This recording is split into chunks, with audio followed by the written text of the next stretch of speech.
دونوں کے چہرے پر گھبراہٹ اور بے چینی تھی۔ انہوں نے آتے ہی کہا کہ انہیں ایک کام کے لیے مدد چاہیے۔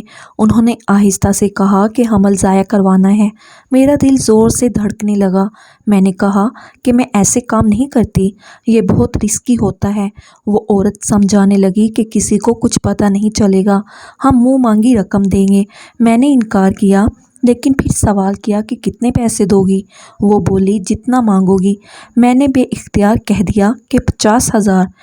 دل میں تھا کہ اتنی بڑی رقم دے کر کون کسی پر اعتبار کرے گا، لیکن حیرت کی انتہا نہ رہی جب انہوں نے پرس سے نکال کر رقم میرے ہاتھ پر رکھ دی۔ ہاتھ کپ کپا گئے تھے، سوچ رہی تھی کہ یہ غلط ہے، مگر جب ماں کے چہرے کی فکر مند جھریاں یاد آئیں، بہنوں کی اداس نظریں ذہن میں آئیں تو دل بہت سخت ہو گیا۔ میں نے وہ کیس کر دیا۔ لڑکی خوش ہو کر چلی گئی۔ جاتے ہوئے وارڈن نے ہاتھ جوڑ کر شکریہ ادا کیا۔ میں چپ چاپ بیٹھی رہی، نہ خوشی تھی نہ کوئی افسوس، بس ایک عجیب سا خلا تھا دل میں۔ رات کو گھر پہنچی، خاموشی سے وہ پیسے ماں کے ہاتھ پر رکھ دیے۔ ماں حیرت سے دیکھنے لگی، پوچھا کہاں سے آئے ہیں؟ تو میں نے بس اتنا کہا کہ اللہ نے مدد بھیجی ہے۔ ماں کی آنکھوں میں چمک آ گئی۔ بہنوں کو بلایا اور کہا کہ سب کے کپڑے بنیں گے۔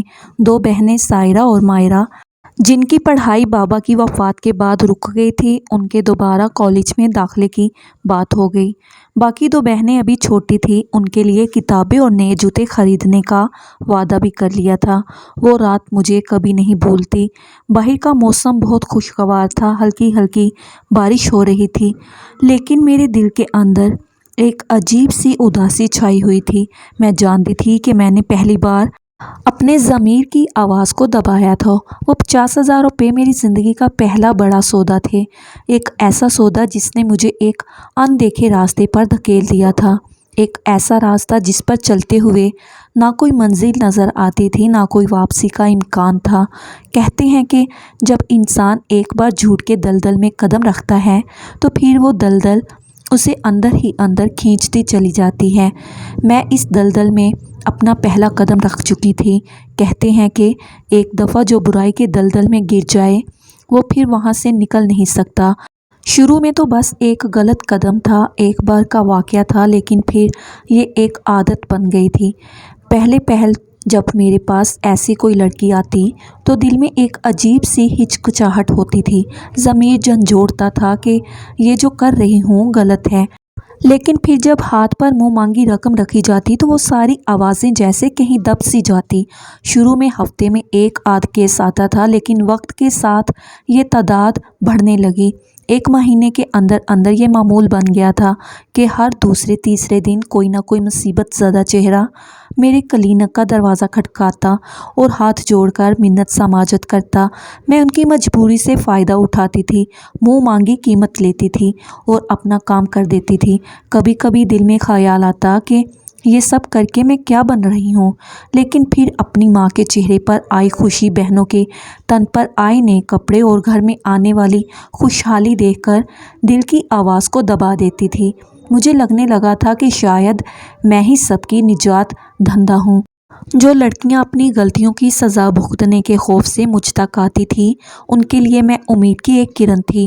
میں اپنے آپ کو یہ تسلی دیتی کہ میں تو بس ان کی مدد کر رہی ہوں، ورنہ معاشرہ تو انہیں جینے بھی نہ دے اور ان کے خاندانوں کو برباد کر دے۔ اس خود ساختہ جواز نے میرے دل پر لگے ہر زخم کو مرہم دے دیا تھا۔ پیسے دن بدن بڑھتے جا رہے تھے۔ اب میرے کلینک پر مہنگے موبائل رکھنے والے امیر گھرانوں کی بیٹیاں بھی آنے لگی تھیں۔ کبھی کبھی کوئی انجان نمبر سے کال آتی کہ ہمیں ایک پرائیویٹ اپائنٹمنٹ چاہیے۔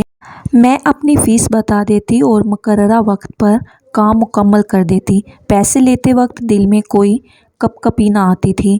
اب تو یہ سب ایک مشین کی طرح ہوتا جا رہا تھا، جیسے کوئی مخصوص سا عمل ہو جس میں دل، دماغ اور احساسات کا کوئی دخل نہ ہو۔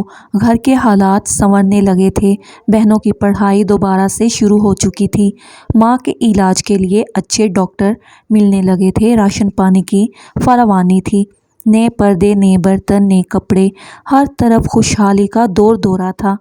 لیکن یہ سب کسی سچائی کے بغیر تھا، ایک جھوٹ پر مبنی خوشحالی، ایک دھوکہ جو میں خود اپنے ساتھ کر رہی تھی۔ ایک دن ماں نے مجھ سے سوال کر ہی لیا کہ بیٹی اتنے پیسے کہاں سے لا رہی ہو؟ اس لمحے میرے ہاتھ سے چائے کا کپ گرتے گرتے بچا تھا، دل دھک دھک کرنے لگا تھا، الفاظ گلے میں اٹک گئے تھے۔ لیکن تب میری چھوٹی بہن سائرہ نے بڑی ہوشیاری سے بات سنبھال لی۔ امی سے کہہ دیا کہ آج کل باجی کی محنت رنگ لا رہی ہے، بیماریوں کا دور ہے، ڈاکٹر بننے والے تو ویسے ہی قسمت والے ہوتے ہیں، ان کی دکان تو ہمیشہ چلتی ہے۔ ماں نے ہنس کر سائرہ کی بات کاٹ دی اور کہا کہ اللہ سلامت رکھے، بس تو خوش رہ، ہم خوش رہیں گے۔ اس دن کے بعد میں نے فیصلہ کر لیا کہ سارے پیسے ماں کے ہاتھ میں نہیں رکھوں گی، کچھ رقم اپنے پاس چھپا کر رکھنے لگی۔ دل میں کہیں نہ کہیں یہ خوف بھی تھا کہ اگر کبھی یہ سب راز کھل گیا تو سب کچھ برباد ہو جائے گا، اس لیے اب میں ہوشیار ہو گئی تھی اور معاملات میں چالاکی برتنے لگی تھی۔ یہ سب کرتے ہوئے کبھی کبھی راتوں کو نیند نہیں آتی تھی۔ جب اندھیرے میں بستر پر لیٹتی اپنی چھت کو گھورتی تھی تو ماضی کی یادیں جھلکنے لگتی تھی، بابا کا مسکراتا ہوا چہرہ، ان کی خواہشیں، ان کی دعائیں مجھے یاد آتی تھی، اور پھر میں اپنی آنکھیں زور سے بند کر لیتی کہ یہ سب بھلا دوں، لیکن دل کے کسی کونے میں چبھتا ہوا احساس باقی رہتا تھا۔ گھر میں بہنوں کی ہنسی خوشی دیکھ کر کبھی دل کو سکون ملتا اور کبھی بے سکونی کا طوفان اندر ہی اندر سب کچھ تہس نہس کر دیتا تھا۔ لیکن میں نے خود کو یہ سمجھا رکھا تھا کہ جو کچھ میں کر رہی ہوں وہ مجبوری میں کر رہی ہوں، میں خود غرض نہیں ہوں، میں لالچی نہیں ہوں، میں بس حالات کے ہاتھوں مجبور ہوں۔ لیکن یہ سب جھوٹ تھے جو میں اپنے آپ کو دن رات بولتی رہتی تھی۔ کبھی کبھار جب کوئی بہت ہی معصوم صورت میرے سامنے روتی بلکتی آتی تو ایک پل کو دل بھر آتا تھا کہ میں اسے منع کر دوں، لیکن پھر جب وہ اپنے ہاتھ میں لفافہ تھماتی تو سارے احساسات بھاگ جاتے تھے۔ لفافہ کھولتے ہی دل کو ایک سکون سا محسوس ہوتا تھا کہ چلو آج کا دن اچھا گیا۔ پھر اسی پیسے سے بہنوں کے لیے تحفے آتے تھے، ماں کے لیے دوائیوں کی تھیلی آتی تھی، گھر میں خوشبو بکھر جاتی تھی۔ آج جب ماضی کی ان راہوں پر واپس چلتی ہوں تو لگتا ہے کہ میں کہاں سے کہاں آ گئی تھی، لیکن اس وقت مجھے بالکل بھی خیال نہیں تھا۔ یہ سب میری روٹین بن چکی تھی، جیسے کوئی معمول کا کام ہو، جیسے صبح اٹھنا اور رات کو سونا۔ کوئی احساس جرم نہیں، کوئی ضمیر کی چبھن نہیں، صرف ایک دن گزارنے کا طریقہ تھا اور ہر دن ایک جیسا ہوتا جا رہا تھا۔ نہ کوئی خوشی نہ کوئی غم، صرف ضرورتوں کا بوجھ تھا اور ان کا پورا کرنے کی ایک اندھی دوڑ۔ یقیناً مڈل کلاس لوگوں کا سب سے بڑا مسئلہ یہی ہوتا ہے کہ جب ان کی زندگی میں ذرا سی آسانی آتی ہے، جب تھوڑے سے زیادہ پیسے آنا شروع ہوتے ہیں تو وہ اپنی خواہشات اور ضروریات دونوں کو اتنا بڑھا لیتے ہیں کہ پھر وہی اضافی پیسے بھی کم پڑنے لگتے ہیں۔ میرے ساتھ بھی کچھ ایسا ہی ہونے لگا تھا۔ میں جتنا زیادہ کما رہی تھی، گھر کے خرچے اسی رفتار سے بڑھتے جا رہے تھے۔ پہلے جس گھر میں صرف ایک موبائل ہوتا تھا جو صرف امی کے پاس ہوتا تھا، اب ہر بہن کے ہاتھ میں اینڈرائیڈ فون تھا۔ سب اپنی اپنی دنیا میں مصروف تھے اور میں گھر کی ایک مشین بن چکی تھی جو بس پیسہ کماتی تھی دن رات بغیر کسی سوال کے۔ شروع میں یہ سب اچھا لگتا تھا کہ گھر والے خوش ہیں، چیزیں بہتر ہو رہی ہیں، لیکن جیسے جیسے وقت گزرتا گیا دل میں ایک عجیب سی تھکن اور خالی پن بڑھنے لگا تھا۔ ایسا لگتا تھا کہ میں خود کو کھوتی جا رہی ہوں۔ کافی دن ایسے ہی گزر گئے۔ ایک رات جب میں اکیلی بیٹھی تھی، کچھ دیر اپنے لیے وقت نکال کر اپنے اندر کے شور کو خاموش کرنے کی کوشش کر رہی تھی، اچانک دروازہ کھلا اور ایک آدمی اندر داخل ہوا۔ وہ عمر میں کافی بڑا لگ رہا تھا، چہرے پر تھکن اور پریشانی کے آثار نمایاں تھے۔ اس نے جلدی جلدی کہا، بی بی مصیبت میں ہوں، آپ کی مدد چاہیے۔ یہ جملہ اب میرے لیے نیا نہیں تھا، تقریباً ہر شخص جو میرے پاس آتا اسی طرح کی بات کرتا۔ اس کے پیچھے ایک لڑکی بھی داخل ہوئی۔ وہ مکمل طور پر نقاب میں تھی، یہاں تک کہ اس کی آنکھیں بھی مشکل سے دکھائی دے رہی تھیں۔ وہ ڈری سہمی سی پیچھے کھڑی تھی۔ آدمی نے کہا، ایک کیس کرنا ہے، کر دیں گی نا؟ میں نے معمول کے مطابق بھاؤ تاؤ شروع کیا۔ 20,000 لگیں گے، میں نے کہا۔ ٹھیک ہے، دے دوں گا، اس نے فوراً جواب دیا۔ میرے دل میں ایک جھجک سی آئی۔ مجھے لگا کہ شاید میں نے کم پیسے مانگ لیے ہیں، ایسے لوگ تو مزید بھی دے سکتے تھے۔ لیکن پھر میں نے دل کو سمجھایا کہ جو ہو گیا سو ہو گیا۔ میں نے اپنا دھیان کیس کی تیاری پر لگا دیا۔ میرے ساتھ ایک نرس بھی کام کرتی تھی جو کچھ دیر کے لیے گھر گئی ہوئی تھی۔ میں نے اسے بھی فون کر کے واپس بلوا لیا تاکہ کام میں آسانی ہو۔ میں نے آدمی سے کہا کہ لڑکی کو اندر بھیج دو۔ وہ بولا، جی بھیجتا ہوں۔ لڑکی کو دیکھ کر ایک لمحے کو میرا دل عجیب سا ہو گیا۔ اس کے چلنے میں ایک عجب لاچاری تھی، جیسے دل سے مجبور ہو کر آئی ہو۔ میں دل ہی دل میں سوچنے لگی کہ یہ عمر رسیدہ آدمی کون ہے؟ کیا یہی اسے اس دلدل میں لایا ہے؟ کتنی معصوم لگ رہی تھی وہ لڑکی۔ دل میں ایک ہلکی سی ہمدردی کی لہر اٹھی، لیکن میں نے جلدی سے خود کو سنبھالا۔ میں یہاں جذبات دکھانے نہیں آئی تھی۔ اسی وقت میرا فون بار بار بجنے لگا۔ اسکرین پر امی کا نام جگمگا رہا تھا۔ دل میں ایک جھجک سی ہوئی کہ شاید کوئی ضروری بات ہو، لیکن پھر سوچا کہ گھر میں سب کچھ ٹھیک ہی ہوگا۔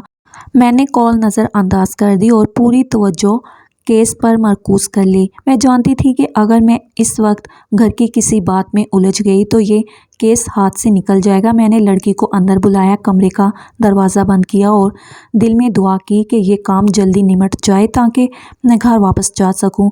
دل میں ایک عجیب سا بوجھ تھا، لیکن حالات اور مجبوریوں نے میرے اندر کے احساسات کو دبا دیا تھا۔ میں ایک بار پھر کام کی دنیا میں داخل ہو چکی تھی، اپنی ذات کو ایک طرف رکھ کر، صرف ایک روبوٹ کی طرح۔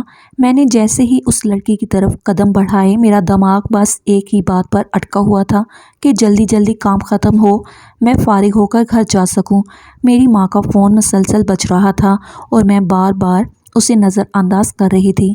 چلو جلدی سے نقاب اور چادر اتارو، میں نے قدرے سخت لہجے میں کہا، کیونکہ میرے اندر ایک عجیب سی بے چینی پھیل رہی تھی۔ لیکن وہ لڑکی اپنی جگہ پر یوں سمٹی ہوئی بیٹھی رہی جیسے میری آواز اس تک پہنچی ہی نہ ہو۔ اس کے ہاتھ کانپ رہے تھے اور اس کی سانسیں تیز تیز چل رہی تھیں۔ مجھے غصہ سا آیا۔ میں نے فون اٹھایا کہ ایک بار ماں سے بات کر لوں تاکہ دل بھی مطمئن ہو جائے اور یہ کام بھی مکمل کر سکوں۔ جیسے ہی میں نے فون کان سے لگایا، امی کی گھبرائی ہوئی آواز میرے کانوں میں گونجی، بیٹا سائرہ کا کچھ پتہ نہیں چل رہا، وہ ابھی تک کالج سے واپس نہیں آئی۔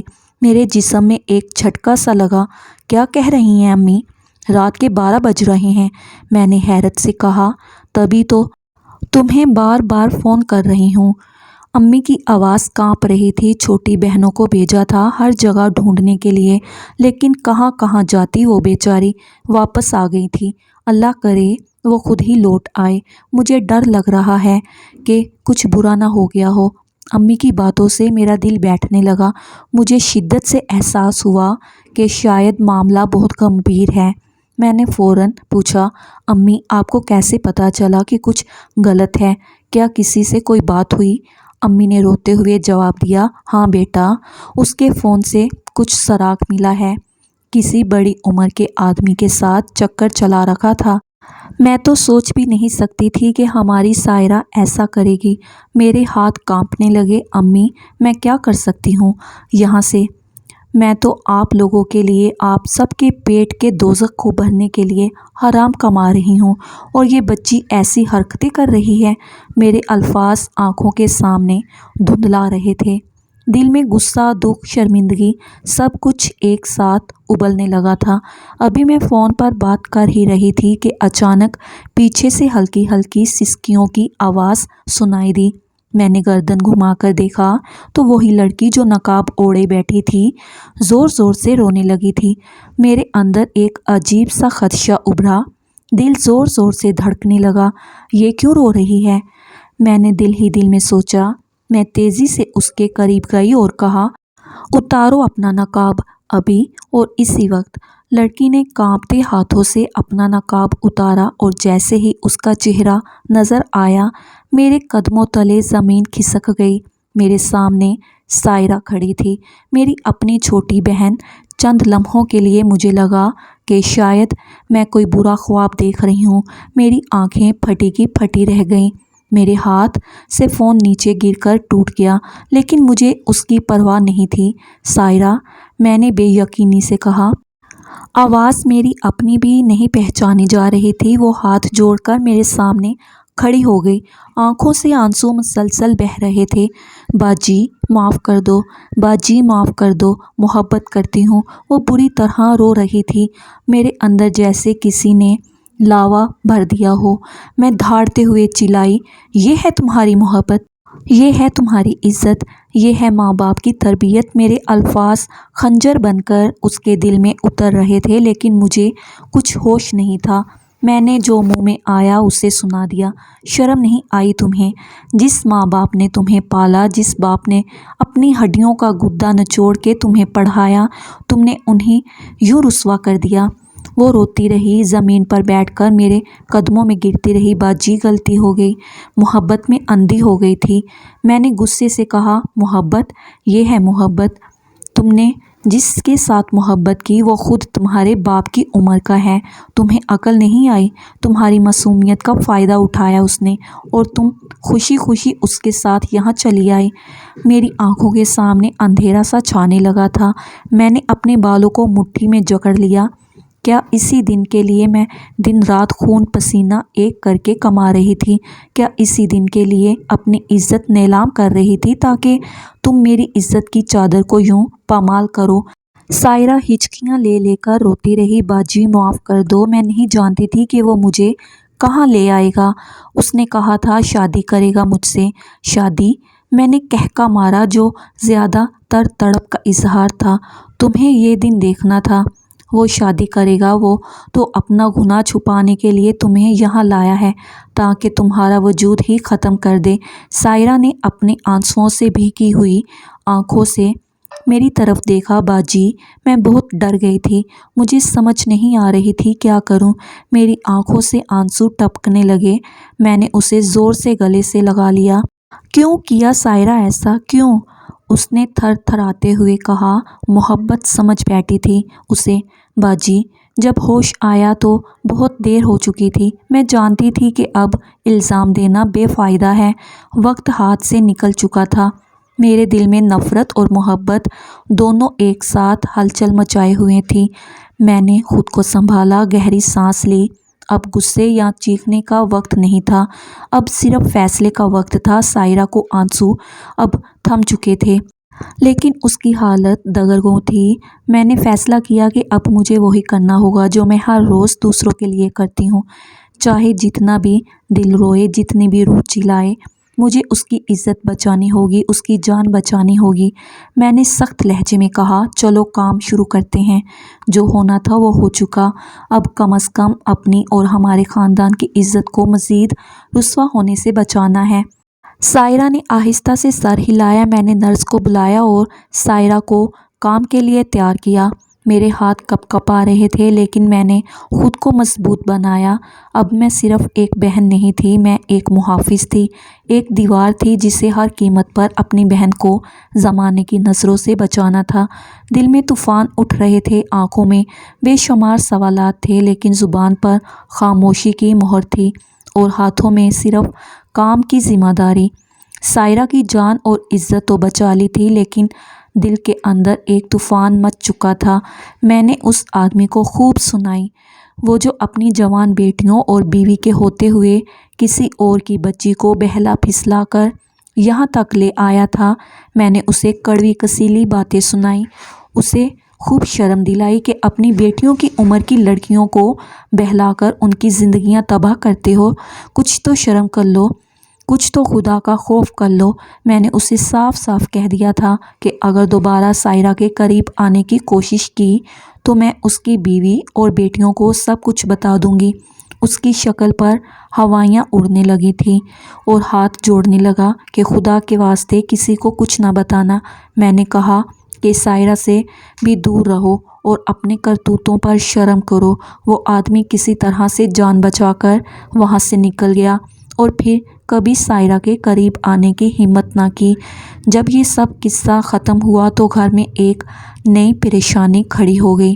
ماں بار بار یہی کہہ رہی تھی کہ جلدی سے سائرہ کی شادی کر دو تاکہ بات دب جائے اور کسی کو کچھ پتہ نہ چلے۔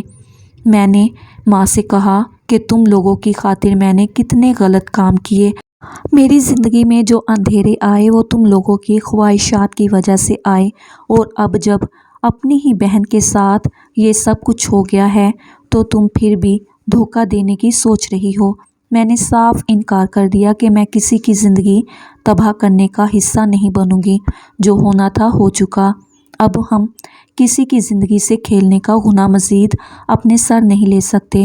میں نے کہا کہ اگر کسی نے دھوکہ دینا ہے تو تم لوگ دو، لیکن میں اب اس دلدل کا حصہ نہیں بنوں گی۔ میری بات پر گھر میں ماحول کچھ دیر کے لیے بالکل سن ہو گیا۔ کوئی کچھ بول ہی نہ سکا۔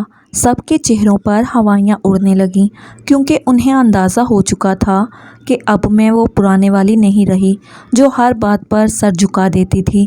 اب میں اپنے اصولوں پر قائم رہنے والی تھی۔ اس واقعے کے بعد میں نے دل میں ایک پکا ارادہ کر لیا کہ اب میں کوئی ایسا کام نہیں کروں گی جو اللہ تعالیٰ کو ناراض کرے۔ میں نے فیصلہ کر لیا کہ جیسے بھی ہو قرضے اتارنے ہیں اور پھر اس گندے دھندے سے نکل جانا ہے۔ میں نے دن رات محنت کی، ہر ظلم سہتے ہوئے، ہر طعنہ برداشت کرتے ہوئے اپنے مقصد کی طرف بڑھتی رہی۔ کئی بار دل ہارا، کئی بار لگا کہ بس اب ہمت جواب دے گئی، لیکن پھر اللہ کا خوف اور اپنے ضمیر کی آواز سن کر خود کو سنبھالتی رہی۔ بالآخر وہ دن آ گیا جب میں نے آخری قسط کا قرضہ بھی اتار دیا۔ میں نے وہ کلینک بند کر دیا جہاں میں اپنے ہاتھوں سے حرام کما رہی تھی، جہاں میں لوگوں کے گناہوں پر پردہ ڈالنے کے بدلے میں پیسے لے رہی تھی، جہاں میں بے گناہ جانیں ضائع کر رہی تھی۔ میں نے وہ دروازہ ہمیشہ کے لیے بند کر دیا۔ اب سوال یہ تھا کہ اگلا قدم کیا ہوگا۔ میں نے وہ تھوڑے بہت پیسے جو بچائے تھے ان کو لے کر ایک چھوٹا سا جنرل اسٹور کھول لیا۔ دکان چھوٹی سی تھی، سامان بھی بہت محدود تھا، لیکن دل کو سکون تھا کہ جو کما رہی ہوں وہ حلال ہے۔ کسی کی زندگی برباد کر کے نہیں کما رہی تھی، نہ ہی کسی معصوم کی چیخیں سننے کو ملتی تھی، نہ کسی کی مجبور ماں کی سسکیاں۔ آہستہ آہستہ دکان کا کام چل نکلا، اللہ نے برکت ڈال دی۔ لوگ میرے اخلاق سے خوش رہتے تھے، میں ہر گاہک سے خوش اخلاقی سے پیش آتی تھی اور دل سے دعا دیتی تھی کہ اللہ میرے رزق میں برکت ڈالے۔ اب مجھے کسی کا ڈر نہیں تھا، کوئی یہ نہیں کہہ سکتا تھا کہ میں حرام کماتی ہوں یا کسی کے گناہوں پر پردہ ڈالتی ہوں۔ اب میں اپنے رب کے سامنے سرخرو تھی۔ گھر کا ماحول ویسے کا ویسا ہی رہا، لڑائیاں، جھگڑے، بحثیں، شکایتیں، سب کچھ تھا، لیکن کم از کم میرے دل کا بوجھ ہلکا ہو چکا تھا۔ میں سکون سے رات کو سوتی تھی اور صبح اللہ کا شکر ادا کر کے دن کا آغاز کرتی تھی۔ ماں کبھی کبھار پرانی باتوں کا طعنہ دیتی تھی کہ اگر تو وہ کام کرتی رہتی تو آج ہم کہاں سے کہاں ہوتے، لیکن میں خاموشی سے سب کچھ سنتی اور دل ہی دل میں اللہ کا شکر ادا کرتی کہ اس نے مجھے وقت پر راہ دکھا دی، ورنہ نہ جانے کس دن کسی مصیبت میں گھر جاتی۔ سائرہ کی شادی کی بات چلتی رہی، کئی جگہوں سے رشتے آئے، کچھ لوگوں نے خود انکار کر دیا اور کچھ ہم نے انکار کر دیا، کیونکہ میں نے صاف کہا تھا کہ اب سچائی چھپا کر کسی کی زندگی خراب نہیں کریں گے، جو ہے وہی بتائیں گے، اور اگر کوئی قبول کرتا ہے تو ٹھیک ہے، ورنہ ہم زبردستی نہیں کریں گے۔ سائرہ خود بھی بدل چکی تھی، وہ اب زیادہ سنجیدہ ہو گئی تھی، پہلے جیسی شوخیاں اب کم ہو گئی تھی۔ اس واقعے نے اسے بھی اندر سے توڑ دیا تھا، لیکن وہ بھی جانتی تھی کہ اللہ کی طرف لوٹنے کے سوا کوئی راستہ نہیں بچا تھا۔ وہ دن رات اللہ تعالیٰ سے دعا کرتی تھی کہ اللہ تعالیٰ اسے معاف کر دے اور ایک نئی زندگی عطا کرے۔ وقت کے ساتھ ساتھ سب کچھ سنبھلنے لگا تھا۔ میں نے اپنی دکان کی محنت سے گھر کا خرچہ چلانا شروع کر دیا۔ اچھا کھاتے تھے، اچھا پہنتے تھے، کسی کے آگے ہاتھ نہیں پھیلانا پڑتا تھا، اور سب سے بڑھ کر دل کو سکون تھا کہ جو بھی کر رہی ہوں وہ اللہ کی خوشنودی کے لیے کر رہی ہوں۔ میں نے اپنی ساری پرانی زندگی کو ایک سبق بنا کر دل کے نہا خانوں میں دفن کر دیا تھا۔ میں نے خود سے وعدہ کر لیا تھا کہ اب کوئی ایسا قدم نہیں اٹھاؤں گی جس سے میرا ضمیر ملامت کرے یا میرا رب ناراض ہو۔ میری منزل اب صاف تھی، میرا راستہ اب سیدھا تھا اور میرا دل مطمئن تھا۔ دن رات محنت کرتے کرتے میں نے اپنی دکان کو مزید بڑا کر لیا تھا۔ اب میرے پاس اتنا سامان ہوتا تھا کہ آس پاس کے لوگ بھی مجھ سے خریداری کرتے تھے۔ کبھی کبھی سوچتی تھی کہ اگر میں پہلے ہی یہ راستہ اپنا لیتی تو آج شاید سب کچھ بہتر ہوتا، لیکن پھر دل سے آواز آتی کہ اللہ کی رحمت سے کبھی مایوس نہ ہو، ہر چیز کا ایک وقت ہوتا ہے، جو ہونا تھا وہ ہو گیا اور اب جو ہو رہا ہے وہ بہتر ہو رہا ہے۔ میرے ارد گرد کے لوگ بھی اب میری عزت کرنے لگے تھے۔ پہلے جو لوگ پیٹھ پیچھے باتیں کرتے تھے اب سلام کرتے تھے اور دعائیں دیتے تھے۔ یہ سب اللہ تعالیٰ کا کرم تھا جس نے مجھے گناہوں کے اندھیرے سے نکال کر روشنی کی طرف لا کھڑا کیا تھا۔ میں اب صرف اپنے لیے نہیں بلکہ اپنی بہنوں کے لیے بھی ایک مثال بن گئی تھی کہ چاہے جتنی بھی مشکل ہو، سچائی کا راستہ نہ چھوڑو، حلال روزی کماؤ اور اللہ پر بھروسہ رکھو۔ محترم ناظرین، ہماری آج کی یہ کہانی آپ کو کیسی لگی؟ کمنٹ باکس میں اپنی اچھی رائے کا اظہار ضرور کریں اور مزید اس طرح کی سبق آموز کہانیاں اور واقعات سننے کے لیے ہماری ویڈیو کو لائک کریں، شیئر کریں اور ہمارے چینل کو سبسکرائب کرنا مت بھولیے گا۔ شکریہ۔ اللہ حافظ۔